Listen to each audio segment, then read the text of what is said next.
Hello friends, मी कोमल. माझ्या चॅनलमध्ये तुमचं स्वागत आहे.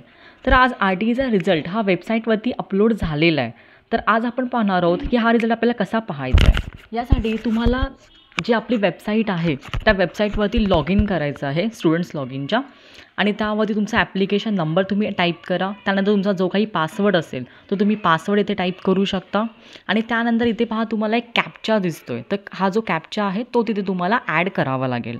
आणि त्यानंतर खाली जे काही सबमिट बटन आहे त्या बटनवरती तुम्ही क्लिक करू शकता.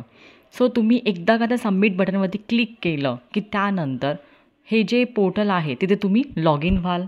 सो एकदा का लॉग इन झाल्यानंतर तुम्हाला हे असे पेजेस पाहायला मिळतील.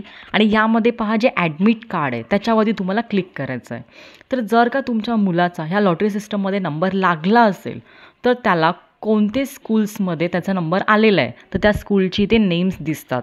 तर त्या स्कूलमध्ये तुमच्या मुलाचा नंबर ऑलरेडी गेलेला आहे आणि तिथे जर का त्यांनी तुमचं ॲडमिशन ॲक्सेप्ट केलं तर तुम्हाला त्याचे SMS येणार आहेत.